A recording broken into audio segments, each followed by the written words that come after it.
Nope.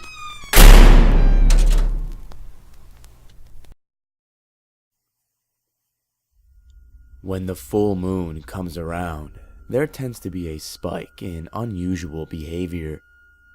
But there are some out there who believe there is also a spike in the number of wolf-like beasts that prowl the streets. The following are 6 cases of alleged werewolf sightings in the United States. Let's begin. Number 1. Illinois. The Beast of Bray Road is a cryptid creature first reported in 1936 on a rural road outside Elkhorn, Wisconsin. Over time, the alleged locations of these sightings made their way to northern Illinois. Bray Road itself is a quiet country road near the community of Elkhorn. The rash of claimed sightings in the late 1890s and early 1990s prompted a local newspaper, the Walworth County Weekly, to assign reporter Linda Godfrey to cover the story. Godfrey was initially skeptical, but later became convinced of the sincerity of the witnesses. The Beast of Bray Road is described by witnesses in several ways. It has been described as being bear-like, bipedal, hairy, and unusually large. The claims also insist that it is an intelligent wolf-like creature, apt to walking around on its hind legs, 7 feet tall when standing up, 400 to 700 pounds. It is also said that its fur is a brownish-gray color, resembling a dog or a bear. Although the Beast of Bray Road has not been seen transforming from a human into a wolf in any sightings, it has been labeled a werewolf in several newspaper articles. A number of animal-based theories have been proposed.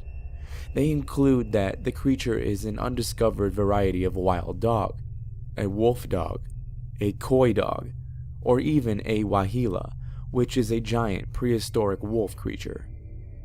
It is also possible that hoaxes and mass hysteria have caused some falsehoods and sightings of normal creatures to be all artificially lumped together under the same label. Concurrently with the sightings in Illinois, there was also a rash of similar encounters in the nearby state of Michigan. Following the release of The Legend, a popular song about the Michigan Dogman in 1987, author Steve Cook received dozens of reports, including photographs and film evidence of the creature. There is no known link between the sightings in adjoined states, other than the similarity of the creature described. Number 2. Michigan. Like I stated previously, there was also a number of sightings in the state of Michigan. Modern tales of the Dogman, which has been described as both a wolf-like creature that often moves on its hind legs, and also a very tall man with a wolf's head, originated in the late 1980s in Michigan. Most of these reported sightings estimate a dogman to be about 7 feet tall when standing, and 3 to 4 feet tall when crouching on all fours.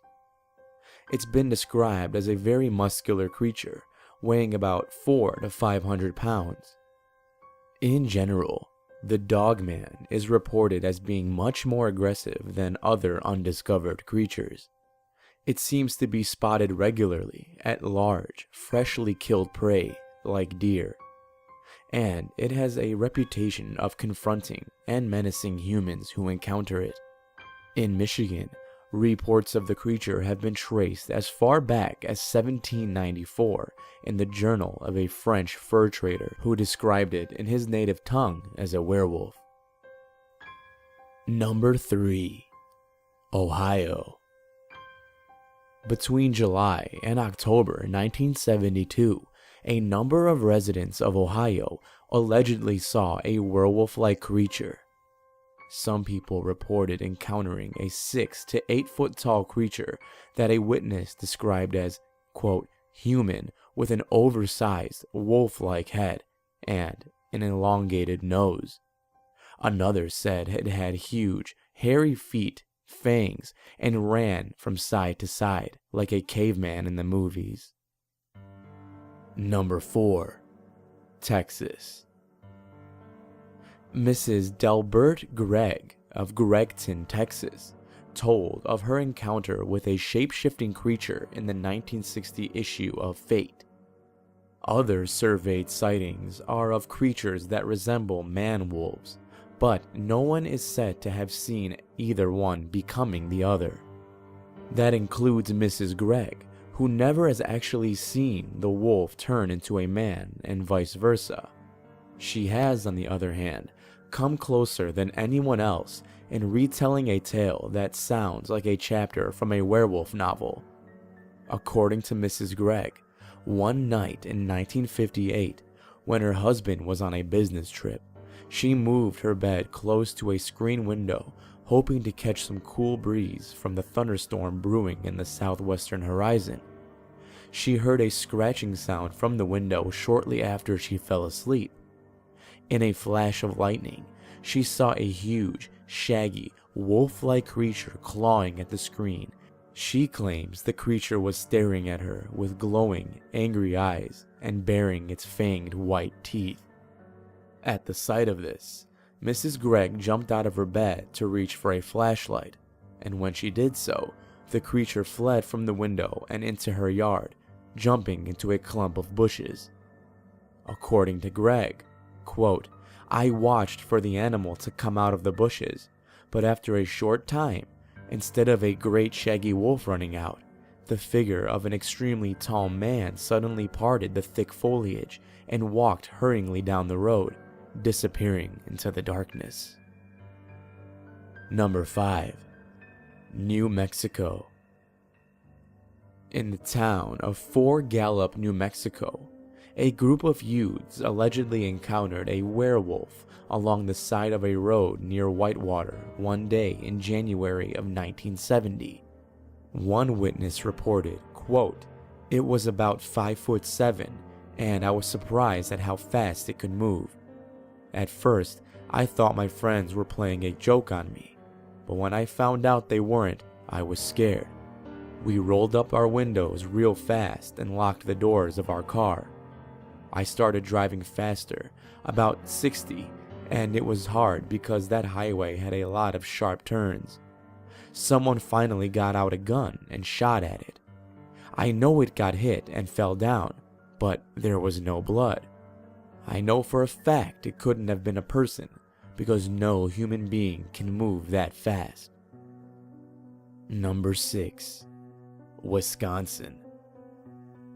One of the first werewolf sightings in Wisconsin occurred in 1936. A man named Mark Schlackelman reportedly encountered a talking wolf man just east of Jefferson, Wisconsin, on Highway 18. As he was driving along the road one evening, he spotted a figure digging in an old Indian mound. He looked closer and saw that the figure was a strange, hair-covered creature that stood erect and stood taller than 6 feet. The face of the creature boasted a muzzle and had features of both an ape and a dog. Its hands were oddly formed with a twisted thumb and 3 fully formed fingers. The beast gave off a putrid smell that was similar to, quote, decaying meat. Schlackelman returned to the site the following evening, hoping for another look, and this time he actually heard the creature speak in what he described to be neo-human. The beast apparently uttered a 3-syllable growling noise that sounded like Gadara, with emphasis on the second syllable. Schlackelman was a religious man, and after spotting this obviously evil creature, he began to walk away and pray. Eventually, the creature ran out of sight.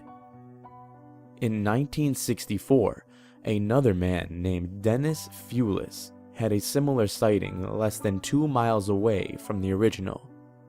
Fewlis was driving home around midnight from his job at the Admiral Television Corporation in Harvard, Illinois.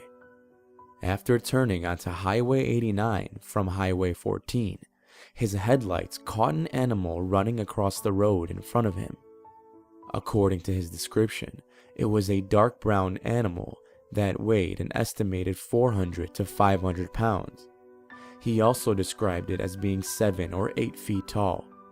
It ran across the highway, jumped a barbed wire fence, and vanished.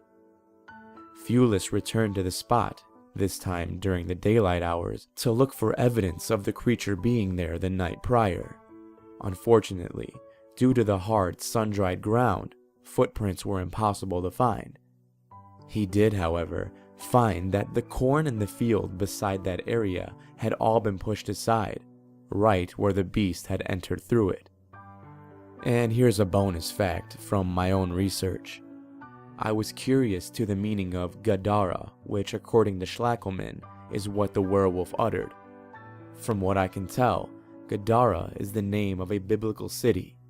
In the New Testament, there is a story of Jesus entering a city and driving out several demons out of 2 men and demanding they enter a herd of pigs, which then killed themselves by drowning in a lake. The name of that town was Gadara. Thank you for listening, and I hope you enjoyed yet another bonus video for the Halloween season. If you did, be sure to tear up that like button down below and subscribe for future stories if you haven't done so already. Be sure to check back tomorrow for the 4th and final part of this little mini series I got going on. And if you're Team Werewolf, check out the shop to get your gear. Personally, I'm Team Werewolf, cause I'm a beast and all that. Just kidding. Alright, enough nonsense. Stay safe out there, everybody. I'll be seeing you in the next video.